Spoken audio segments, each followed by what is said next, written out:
Hello friends, कैसे हो। जी के 2020 यूट्यूब चैनल के करंट अफेयर वीडियो में आपका हार्दिक स्वागत है। आज है 10 अगस्त 2020 और सभी बड़ी खबरों को कवर करते हुए हमने आज का करंट अफेयर का वीडियो तैयार किया है। क्वालिटी की दृष्टि से सुपर से भी ऊपर है हमारा यह वीडियो। लास्ट तक देखे, एक साल तक के लिए देखे, आपका सोचने का तरीका बिल्कुल ही बदल जाएगा। और अभी तक आपने हमारी चैनल को सब्सक्राइब नहीं किया है तो सब्सक्राइब कर लीजिए, बाजू में जो बेल आइकन है उसे भी प्रेस कर दीजिए, क्योंकि आने वाले हर एक वीडियो की अपडेट आपको मिलती रहे। चलिए स्टार्ट करते हैं पहले क्वेश्चन से। पहला क्वेश्चन, श्रीलंका के नए प्रधानमंत्री कौन बने। श्रीलंका में हाल ही में आम चुनाव संपन्न हुआ और श्रीलंका के नए प्रधानमंत्री बन गए हैं हाल ही में महिंदा राजपक्षे। यानी कि इस क्वेश्चन का सही आंसर है ऑप्शन सी, महिंदा राजपक्षे बन गए श्रीलंका के नए प्रधानमंत्री।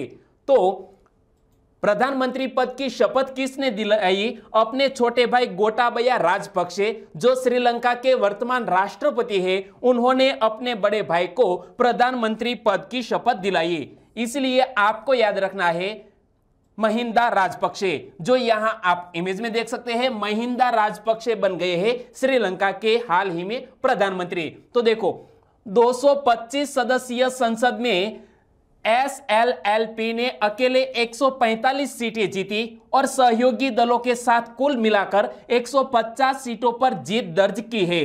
किसने जीत दर्ज की है? एसएलएलपी ने। तो इसका पूरा नाम क्या होता है? एसएलपीपी का एसएल बोले तो श्रीलंका, पीपी का पूरा नाम होता है पीपल्स पार्टी। यानी कि एसएलपीपी श्रीलंका पीपल्स पार्टी ने हाल ही में चुनाव जीत लिया और उनके मुखिया महिंदा राजपक्षे बन गए हैं श्रीलंका के प्रधानमंत्री। तो जब बात आती है श्रीलंका की, तो श्रीलंका के बारे में बेसिक इंफॉर्मेशन मैंने आपको कई बार बताई है। जैसा कि श्रीलंका की 2 कैपिटल है, एक है श्री जयवर्धनेपुरे कोट्टे, जो श्रीलंका की एडमिनिस्ट्रेटिव कैपिटल है, जबकि कोलंबो श्रीलंका की कमर्शियल कैपिटल है। और श्रीलंका की करेंसी क्या है? श्रीलंकन रुपया। यह बेसिक इंफॉर्मेशन के अलावा आज मैं कुछ आपको नया बताने जा रहा हूं, जो है करंट से जुड़े हुए क्वेश्चन। जैसा कि महिंदा राजपक्षे का शपथ ग्रहण समारोह कहां हुआ? कोलंबो के पास एक प्राचीन बौद्ध मंदिर में इस हमारे जो श्रीलंका के नए प्रधानमंत्री बने हैं महिंदा राजपक्षे, इनका शपथ ग्रहण समारोह हुआ। और महिंदा राजपक्षे को शपथ किसने दिलाई? उनके छोटे भाई गोटाबया राजपक्षे ने। महिंदा राजपक्षे कब तक श्रीलंका देश के राष्ट्रपति रह चुके हैं? 2006 से लेकर 2015 तक यह महिंदा राजपक्षे श्रीलंका के राष्ट्रपति रह चुके हैं और वो अब है श्रीलंका के प्रधानमंत्री। और बात करते हैं श्रीलंका की, तो यह फैक्ट भी आप याद रख लीजिए, इस महिला को आप पहचानिए, जो पूरे विश्व में महिला प्रधानमंत्री बनने वाली पहली महिला है, जिसका नाम है सिरिमाओ बंडारनायके। तो देखो, भारत के दक्षिण से श्रीलंका की दूरी सिर्फ 31 किलोमीटर की है और श्रीलंका दुनिया का पहला ऐसा देश है जिसका पहला प्रधानमंत्री एक महिला थी। नाम क्या था? सिरिमाओ बंडारनायके, जो यहां आप इमेज में देख सकते हैं।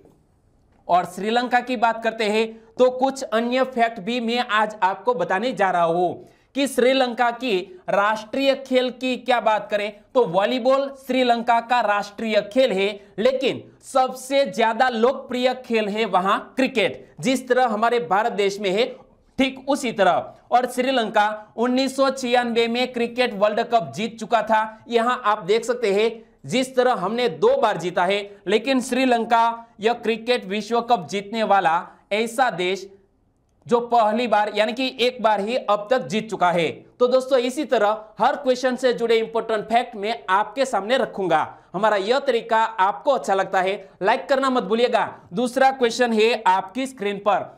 कृषि अवसंरचना कोष के तहत 1 लाख करोड़ रुपए की वित्त पोषण की सुविधा की शुरुआत किसने की है? तो हमारा देश जब किसानों का देश है तो उनके लिए एग्रीकल्चर इंफ्रास्ट्रक्चर फंड स्कीम की घोषणा कल ही हमारे प्रधानमंत्री श्री नरेंद्र भाई मोदी जी ने की है। यानी कि इस क्वेश्चन का सही आंसर है ऑप्शन सी, नरेंद्र भाई मोदी। लेकिन 1 लाख करोड़ की सहायता से किसानों को क्या फायदा मिलेगा? तो तो एक और क्वेश्चन बन सकता है कि कृषि अवसंरचना कोष के लिए 1 लाख करोड़ रुपए के आवंटन से किसानों को क्या फायदा होगा? खेतों के आसपास के क्षेत्र में कोल्ड चेन और फसल पश्चात प्रबंधन के बुनियादी ढांचे को मजबूत कर सकेंगे हमारे यह किसान, और इसकी घोषणा की है हमारे 14वें प्रधानमंत्री श्री नरेंद्र भाई मोदी जी ने। और इनसे जुड़ा हुआ एक और क्वेश्चन, जब किसानों की बात आती है तो किसान से जुड़ी हुई यह योजना प्रधानमंत्री किसान सम्मान निधि, शॉर्ट में बोले तो पीएम किसान योजना, इनसे जुड़ा हुआ एक और क्वेश्चन, प्रधानमंत्री ने पीएम किसान योजना के अंतर्गत 8.5 करोड़ किसानों को कितने करोड़ की छठी किस्त भी जारी की है? कोविड-19 के चलते यह हाल ही में 17,000 करोड़ रुपए की छठी किस्त जारी की है, यानी कि किसानों के अकाउंट में यह राशि जमा की जाएगी। तकरीबन 8.5 करोड़ किसानों को फायदा पहुंचेगा। और प्रधानमंत्री किसान सम्मान निधि योजना कब प्रारंभ की गई थी? पिछले साल यानी कि 2 साल पहले 1 दिसंबर 2018 को पीएम किसान सम्मान निधि योजना की घोषणा की थी। और लॉकडाउन के समय किसानों की सहायता के लिए करीब 22,000 करोड़ की राशि जारी की जा चुकी है। और हमारे जब बात करते हैं कृषि मंत्रालय की, तो केंद्रीय कृषि एवं किसान कल्याण मंत्री कौन है? नरेंद्र सिंह तोमर। कौन है? नरेंद्र सिंह तोमर हमारे केंद्रीय कृषि एवं किसान कल्याण मंत्री है। तीसरा क्वेश्चन, प्रधानमंत्री ने किस शीर्षक से स्वतंत्रता दिवस के अवसर पर एक विशेष सप्ताह अभियान की शुरुआत की? जब हम 15 अगस्त को हम स्वतंत्रता दिवस मनाने वाले हैं, तो उनसे एक सप्ताह पहले यानी कि 2 दिन पहले 8 अगस्त को हमारे प्रधानमंत्री जी ने इस अवसर पर एक सप्ताह मनाने की घोषणा की। और इसका टाइटल रखा गया है, शीर्षक रखा गया है गंदगी मुक्त भारत। यानी कि इस क्वेश्चन का सही आंसर है ऑप्शन ए, गंदगी मुक्त भारत। और इसके जरिए लगभग सभी पाठशालाओं या तो जाहिर ऐसे पब्लिक प्लेस है, इसकी सफाई की जा रही है गंदगी मुक्त भारत अभियान के तहत।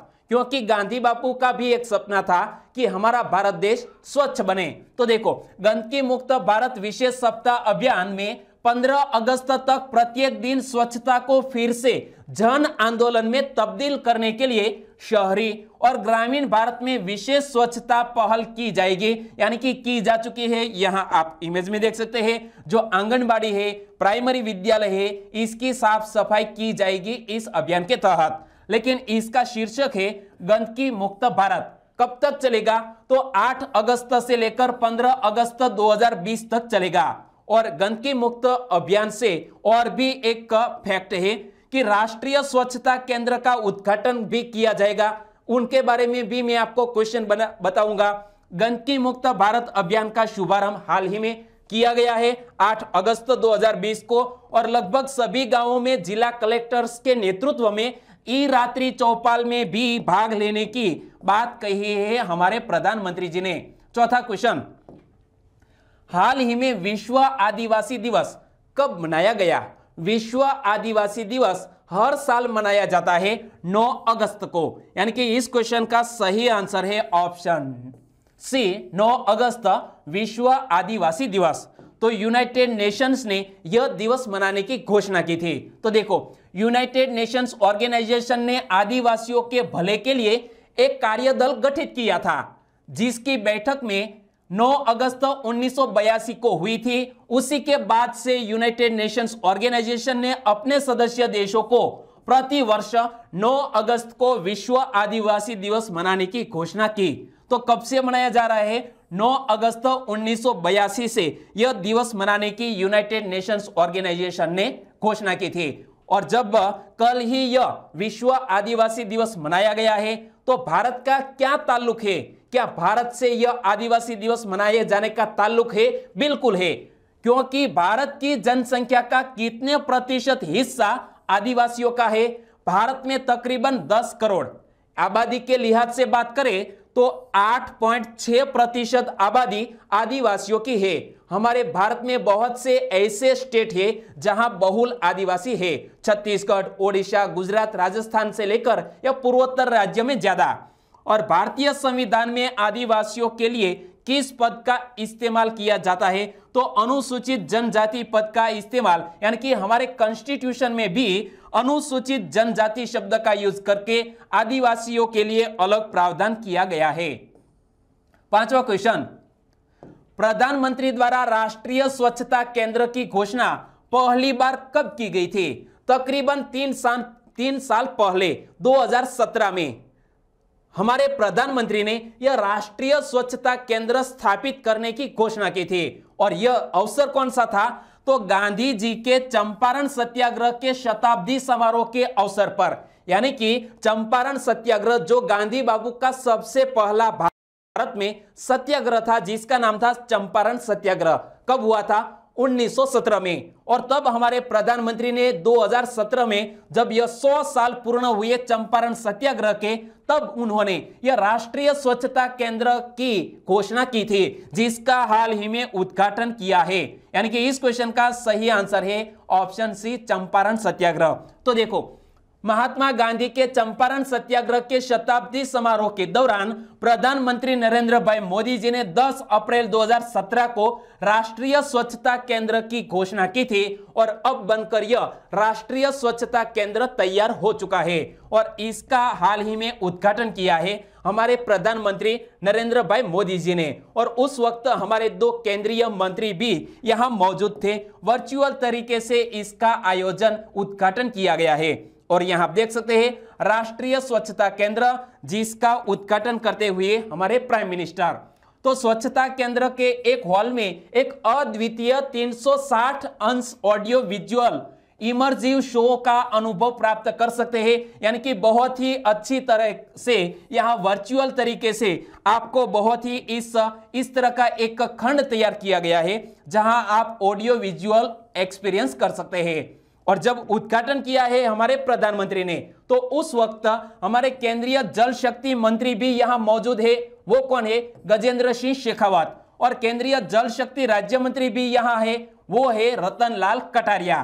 तो यह हमारे केंद्रीय मंत्रियों के नाम भी आपको याद रखने चाहिए। और एक क्वेश्चन कि प्रधानमंत्री श्री नरेंद्र भाई मोदी ने राष्ट्रीय स्वच्छता केंद्र का उद्घाटन कहां किया है? नई दिल्ली के राजघाट के परिसर में इसका उद्घाटन किया है हमारे प्रधानमंत्री ने।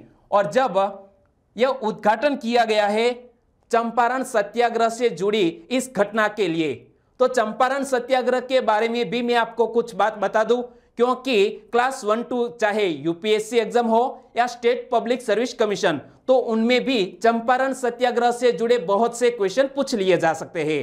तो यहां मैं आपको चंपारण सत्याग्रह से जुड़े कुछ क्वेश्चन बता रहा हूं। चंपारण सत्याग्रह कब और किस राज्य में हुआ था? वर्ष 1917 में बिहार में हुआ था यह चंपारण सत्याग्रह। और चंपारण सत्याग्रह भारत में गांधी जी का प्रथम सत्याग्रह था। और चंपारण सत्याग्रह किससे संबंधित था? 3 कठिया पद्धति से संबंधित था। और किसके आग्रह पर गांधी जी ने चंपारण में कृषकों की समस्याओं की जांच की थी? तो राजकुमार शुक्ल ने गांधी जी से आवेदन किया था कि वो चंपारण जाकर यह कृषक से जुड़े जो यह समस्या है उसको जांच करे। और चंपारण सत्याग्रह के दौरान गांधी जी को महात्मा की उपाधि किसने दी थी? यह बात तो हमें पता है कि गांधी जी को महात्मा किसने कहा था? रविंद्रनाथ टैगोर ने। लेकिन किस सत्याग्रह में? तो याद रखो, यह चंपारण सत्याग्रह में गांधी जी को रविंद्रनाथ टैगोर ने महात्मा की उपाधि दी थी। छठा क्वेश्चन, हाल ही में फूड सिस्टम विजन 2050 पुरस्कार किसने जीता? फूड सिस्टम विजन प्राइज 2050 यह पुरस्कार हाल ही में एक एनजीओ नाम है नंदी फाउंडेशन ने जीता है। इसलिए इस क्वेश्चन का सही आंसर है ऑप्शन डी, नंदी फाउंडेशन ने यह पुरस्कार जीता है। तो यह पुरस्कार किसके द्वारा प्रदान किया जाता है? तो याद रखो 6 अगस्त 2020 को रॉकफेलर फाउंडेशन ने, किसने? रॉकफेलर फाउंडेशन जो संयुक्त राज्य अमेरिका के न्यूयॉर्क में स्थित है, उन्होंने यह घोषित फूड सिस्टम विजन 2050 पुरस्कार के लिए दुनिया के टॉप 10 विजनरीज को चुना है। और उनमें से एक है नंदी फाउंडेशन, जो हमारे भारत देश के हैदराबाद में स्थित है। और यह एक गैर लाभकारी संगठन है, यानी कि यह नॉन एनजीओ है। और यहां पुरस्कार के तहत क्या दिया जाएगा वो भी एक क्वेश्चन बन सकता है। तो याद रखो, पुरस्कार के रूप में नंदी फाउंडेशन को कितने डॉलर की राशि पुरस्कार के रूप में प्रदान की गई है? तो तकरीबन 2 लाख रुपये, 2 लाख यूएस डॉलर, रुपये नहीं दोस्तों, 2 lakh US dollar Nandi foundation को यह पुरस्कार के रूप में राशि प्रदान की गई है। और नंदी फाउंडेशन को यह पुरस्कार क्यों प्रदान किया गया है? तो अराकू, वर्धा और नई दिल्ली के क्षेत्रों में अराकुनोमिक्स मॉडल की सफलता के कारण नंदी फाउंडेशन को यह पुरस्कार मिला है। और इस पहल से, यानी कि अराकुनोमिक्स मॉडल की सफलता के कारण नंदी फाउंडेशन को यह पुरस्कार मिला है। तो अराकुनोमिक्स है क्या? यह एक नया एकीकृत आर्थिक मॉडल है जो पुनर्योजी कृषि के माध्यम से किसानों के लिए लाभ और उपभोक्ताओं के लिए गुणवत्ता युक्त सुनिश्चित करता है। यानी कि किसान को काफी अच्छा फायदा हुआ है। तकरीबन 7 मिलियन किसानों को यह फायदा पहुंचा है नंदी फाउंडेशन के द्वारा। और नंदी फाउंडेशन को सार्वजनिक धर्मार्थ ट्रस्ट के रूप में 1 नवंबर 1998 को स्थापित किया गया था। और यह भारत में 19 राज्यों में कार्य करता है और अब तक 7 मिलियन लोगों को लाभान्वित कर चुका है यह नंदी फाउंडेशन। और यहां आप देख सकते हैं नंदी फाउंडेशन की जो सेवार्थ टीम को। 7वां क्वेश्चन, हाल ही में अंतरराष्ट्रीय यात्रियों के लिए एक ऑनलाइन पोर्टल किसने विकसित किया है? अंतरराष्ट्रीय यात्रियों के लिए एक ऑनलाइन पोर्टल हाल ही में इंदिरा गांधी अंतरराष्ट्रीय हवाई अड्डा ने लॉन्च किया है। यानी कि इस क्वेश्चन का सही आंसर है इंदिरा गांधी इंटरनेशनल एयरपोर्ट। कहां पर स्थित है? हमारी कैपिटल बोले तो नई दिल्ली में स्थित है यह इंदिरा गांधी इंटरनेशनल एयरपोर्ट।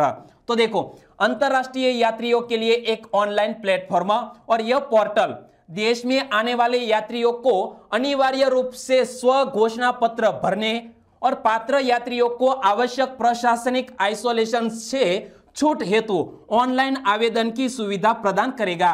यानी कि कोई भी व्यक्ति कोविड-19 से संक्रमित है या नहीं, इसके लिए वो उन्हें सेल्फ डिक्लेरेशन करना होगा। और इसी तरह की सुविधा अवेलेबल की गई है इंदिरा गांधी इंटरनेशनल एयरपोर्ट पर। और हालांकि प्रशासनिक आइसोलेशन से छूटने वाले यात्रियों को 14 दिन अपने घर पर आइसोलेशन में रहना होगा। तो इसी तरह का जब प्रावधान किया गया है नई दिल्ली में, तो नई दिल्ली के चीफ मिनिस्टर कौन है? अरविंद केजरीवाल। और नई दिल्ली के लेफ्टिनेंट गवर्नर है अनिल बैजल। 8वां क्वेश्चन, चेन्नई और पोर्ट ब्लेयर को जोड़ने वाली सबमरीन ऑप्टिकल फाइबर केबल का उद्घाटन किसने किया है? यहां आप देख सकते हैं दोस्तों, चेन्नई और पोर्ट ब्लेयर, एक है तमिलनाडु की कैपिटल चेन्नई, और चेन्नई से आगे बढ़ते हुए यह हमारे हिंद महासागर में पोर्ट ब्लेयर तक सबमरीन ऑप्टिकल फाइबर केबल का उद्घाटन आज ही हमारे प्रधानमंत्री ने किया। सुबह 11 बजे करने वाले हैं, या तो आप 11 बजे से पहले वीडियो देख रहे हैं तो इसका उद्घाटन बाकी है, लेकिन 11 बजे के बाद आप वीडियो देख रहे हैं तो उद्घाटन कर लिया है हमारे प्रधानमंत्री जी ने। यानी कि इस क्वेश्चन का सही आंसर है ऑप्शन सी, नरेंद्र भाई मोदी। तो यह स्कीम है क्या? देखो, submarine optical fibre cable network से अंडमान एंड निकोबार द्वीप समूह को क्या फायदा होगा? तेज और विश्वसनीय मोबाइल एवं लैंडलाइन टेलीकॉम सेवाएं प्राप्त हो सकेंगी यह हमारे केंद्र शासित प्रदेश बोले तो अंडमान निकोबार को, और यहां हाई स्पीड डेटा ट्रांसफर हो सकेगा इस केबल के जरिए। तो देखो, यह submarine optical fibre cable network Chennai तथा पोर्ट ब्लेयर के बीच 2x200 गीगाबिट प्रति सेकंड यानी कि जीबीपीएस डेटा हस्तांतरित की सुविधा प्रदान करेगा। यानी कि काफी अच्छी यह इंटरनेट स्पीड मानी जाती है। और इस परियोजना की आधारशिला किसने रखी थी? इस परियोजना की आधारशिला ही हमारे प्रधानमंत्री ने रखी थी कुछ 2 साल पहले। तो देखो, स्वयं प्रधानमंत्री ने नरेंद्र भाई मोदी जी ने 30 दिसंबर 2018 को पोर्ट ब्लेयर में इसकी आधारशिला रखी थी, जिसका उद्घाटन किया है हमारे प्रधानमंत्री जी ने। 9वां क्वेश्चन, वर्ष 1971 के मुक्ति संग्राम में शहीद हुए भारतीय सैनिकों की स्मृति में एक स्मारक का निर्माण कहां किया जाएगा? 1971 बोले तो बांग्लादेश को स्वतंत्र करने वाला युद्ध, कब हुआ था? 1971 में, और जिसे हम पूर्व पाकिस्तान कहते हैं, यानी कि बांग्लादेश वहां तब जाकर स्वतंत्र हुआ था। और इसके लिए एक सैनिकों की स्मृति में एक स्मारक का निर्माण किया जाएगा, क्योंकि भारत के बहुत से ऐसे शहीद व्यक्ति हुए थे, ऐसे सैनिक शहीद हुए थे, और उसी की याद में बांग्लादेश अपने कैपिटल ढाका में या कोई और जगह पर एक नया स्मारक बनने जा रहा है। यानी कि इस क्वेश्चन का सही आंसर है ऑप्शन डी, बांग्लादेश। और यहां पर देख सकते हैं जब यह बांग्लादेश का निर्माण किया गया, तो इनसे जुड़ा हुआ एक और क्वेश्चन कि सैनिकों की स्मृति में वहां एक स्मारक का निर्माण किया जाएगा। यह स्मारक बांग्लादेश में कब बनाया जाएगा? तो 2021 में, क्योंकि 2021 में बांग्लादेश की स्वतंत्रता की 50वीं वर्षगांठ के मौके पर, क्योंकि 1971 में बांग्लादेश स्वतंत्र हुआ और 2021 में इसके 50वीं वर्षगांठ मनाने जा रहा है बांग्लादेश। और इसी के तर्ज पर भारत ने इस सैनिकों का बहुत ही बड़ा योगदान दिया, बहुत से सैनिक शहीद हुए, उनकी याद में यह स्मारक बनने जा रहा है। तो वर्ष 1947 में जब भारत और पाकिस्तान ने आजादी प्राप्त की, तो बंगाल का मुस्लिम बहुल क्षेत्र पाकिस्तान का हिस्सा बन गया और उसे पूर्वी पाकिस्तान कहा जाने लगा। वर्ष 1958 से 1962 के बीच तथा 1969 से 1971 के बीच पूर्वी पाकिस्तान मार्शल लॉ के अधीन रहा था बांग्लादेश। और यहां आप देख सकते हैं यह कहलाता था पूर्वी पाकिस्तान और यह पश्चिमी पाकिस्तान। लेकिन इसे स्वतंत्र करने में हमारे भारत देश के सैनिकों ने अपना बलिदान दिया था। यह बेसिक इंफॉर्मेशन के बाद आज मैं बांग्लादेश के बारे में आज आपको कुछ नया बताने जा रहा हूं कि बांग्लादेश की राजधानी ढाका को मस्जिदों का शहर भी कहा जाता है और बांग्लादेश की राष्ट्रीय भाषा कौन सी है? बांग्ला।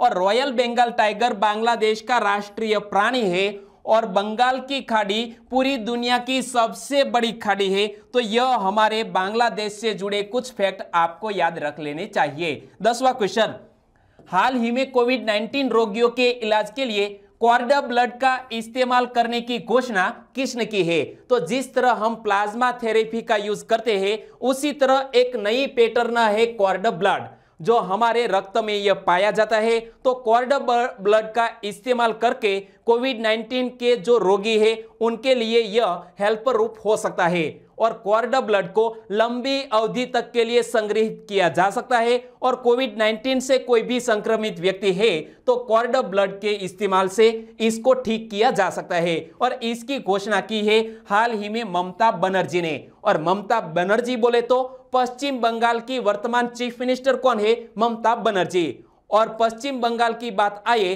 तो पश्चिम बंगाल की कैपिटल भी आपके दिमाग में तुरंत आनी चाहिए। पश्चिम बंगाल की कैपिटल का नाम है कोलकाता और पश्चिम बंगाल के वर्तमान राज्यपाल कौन है? जगदीप धनखड़। तो यह बात भी आपको याद रख लेनी चाहिए। 11वां क्वेश्चन, 6 अगस्त 2020 को निम्न में से किसने अपना 33वां स्थापना दिवस मनाया? 6 अगस्त 2020 को हाल ही में ट्रीफेड ने अपना 33वां स्थापना दिवस मनाया। यानी कि इस क्वेश्चन का सही आंसर है ऑप्शन ए, ट्रीफेड। लेकिन ट्रीफेड का पूरा नाम क्या होता है?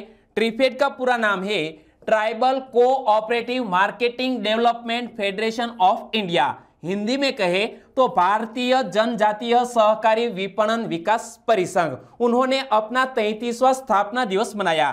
तो ट्रीफेड द्वारा अपने स्वयं के आभासी कार्यालय का भी उस अवसर पर उद्घाटन किया गया। यानी कि कोई भी व्यक्ति ट्रीफेड की ऑनलाइन सेवाओं के जरिए इसकी ऑफिस में काम कर सकते हैं। और ट्रीफेड का पूरा नाम भी आप यहां पढ़ सकते हैं। ट्रीफेड का नाम याद रखिएगा।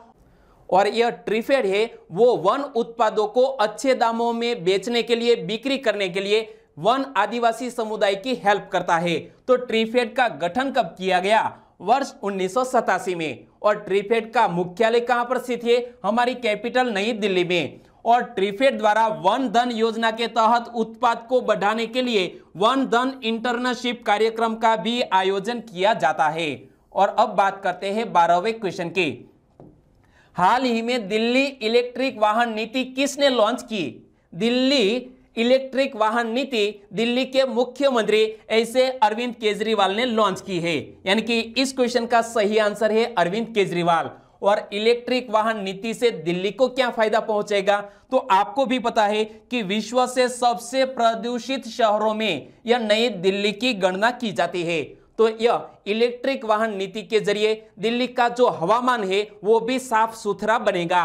तो दिल्ली इलेक्ट्रिक वाहन नीति के तहत दिल्ली की सरकार पंजीकरण शुल्क और सड़क कर माफ करेगी और राष्ट्रीय राजधानी में नए इलेक्ट्रिक व्हीकल के लिए प्रोत्साहन भी प्रदान करेगी दिल्ली सरकार, और इसके लिए कुछ राशि भी प्रोवाइड करेगी दिल्ली सरकार। तो क्या यह 2 पहिया ऑटो और ई रिक्शा के लिए 30,000 रुपये तक का प्रोत्साहन देगी, जबकि कारों के लिए यह 1.5 लाख रुपये तक का प्रोत्साहन दिया जाएगा दिल्ली सरकार के द्वारा। यदि आप भी इलेक्ट्रिक व्हीकल या तो कार लेना चाहोगे, आप दिल्ली में रह रहे हैं, तो आपको 1.5 लाख रुपये तक की सहायता मिल सकती है। और इसका मुख्य फायदा यह है कि दिल्ली में प्रदूषण कम होगा। तो देखो, इलेक्ट्रिक व्हीकल पॉलिसी का उद्देश्य क्या है?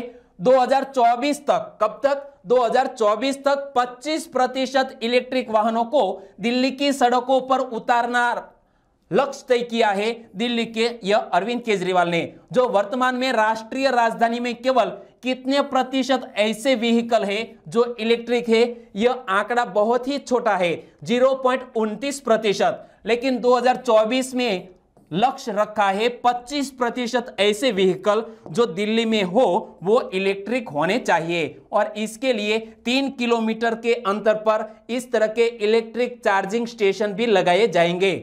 13वां क्वेश्चन, भारत किस देश में होने वाले कावकाज 2020 अभ्यास में हिस्सा लेगा? तो एक तरह की मिलिट्री एक्सरसाइज जिसका नाम है कावकाज 2020, और यह आयोजित करने जा रहा है रूस, और उसमें हिस्सा लेने के लिए न्योता भेजा है रूस देश ने भारत को। यानी कि इस क्वेश्चन का सही आंसर है रूस देश। तो देखो, भारत रूस के अस्त्राखान में आयोजित होने वाली बहुपक्षीय सेना रूसियन कावकाज 2020 में हिस्सा लेगा, और भारतीय दल में 150 सैन्य कर्मी सहित नौसेना और वायुसेना के कुछ कर्मी शामिल होंगे। कितने? भारत के ऐसे 150 जाबाज इस एक्सरसाइज में हिस्सा लेंगे।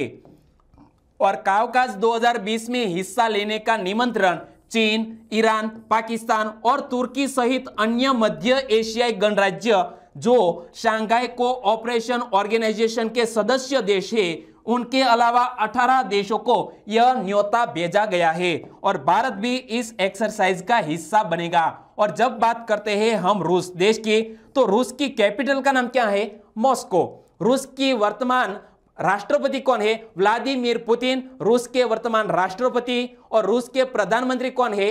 Mikhail Mishustin. और रूस की संसद का नाम क्या है? ड्यूमा। तो इसी तरह आपको रूस के बारे में भी कुछ फैक्ट पता होने चाहिए। और अब बात करते हैं लास्ट वीडियो के क्वेश्चन की। तो लास्ट वीडियो में मैंने आपसे क्वेश्चन पूछा था कि भारतीय रेलवे ने निम्न में से किस 2 स्टेशनों के बीच पहली किसान रेल शुरू की है? तो हमारे रेलवे डिपार्टमेंट ने हाल ही में महाराष्ट्र के देवलाली से बिहार के दानापुर में यह पहली ऐसी किसान रेल शुरू की है, क्योंकि किसानों के जो उत्पाद है वो बिगड़ भी ना जाए और उनके अच्छे दाम मिले। और इस क्वेश्चन का सही आंसर दिया है सोलंकी मनोज। शिवानी रानी कश्यप, उन्होंने इस रेल के बारे में डिटेल में आंसर बताया, वो दिल्ली से बिलोंग करती है। आपको बहुत बहुत धन्यवाद। विकास कुमार जल गोविंदचाक, आपने भी बहुत अच्छे तरीके से यह आंसर दिया कि महाराष्ट्र के देवलाली से बिहार के दानापुर तक यह पहली किसान रेल शुरू की गई है। डाबी हार्दिक, आपका भी आंसर सही। हेमराज माली राजस्थान से बिलोंग करते हैं, सही आंसर भेजा है। गुंजन रामानुज, आपका भी आंसर सही है, लेकिन आप फुल आंसर लिखा करो। रंजीत सिंह वाघेला, देवलाली और दानापुर, सभी दोस्तों ने इस क्वेश्चन का सही आंसर दिया। हमारे और भी सब्सक्राइबर फ्रेंड है, वो है अरबाज खान। पिछले 2 दिनों से वो हमारी चैनल के साथ जुड़ चुके हैं और उन्होंने भी इस क्वेश्चन का सही आंसर दिया। सौंदरवा अशोक भाई, डिटेल में आंसर देने के लिए धन्यवाद। कन्हैया लाल, आपका भी आंसर सही है। विजय सावड़िया, सरजू दास और सुरेश शियाल, सभी दोस्तों को सही आंसर देने के लिए बहुत बहुत धन्यवाद। और आज के वीडियो का क्वेश्चन ए रहा स्क्रीन पर। हाल ही में परिवार पहचान पत्र कहां लॉन्च किया गया? यहां 4 स्टेट के नाम आपकी स्क्रीन पर है कि परिवार पहचान पत्र किस राज्य की सरकार ने लॉन्च किया है। और इस क्वेश्चन का सही आंसर देना है नीचे कमेंट बॉक्स में। तो दोस्तों आंसर देना मत भूलिएगा। और आज का वीडियो आपको कैसा लगा? अच्छा लगा है, हेल्पफुल लगा है तो आपके दोस्तों को फेसबुक, व्हाट्सएप और टेलीग्राम के जरिए इस वीडियो की लिंक शेयर करना मत भूलिएगा। फिर मिलेंगे नए करंट अफेयर के साथ, तब तक के लिए टेक केयर एंड जय हिंद।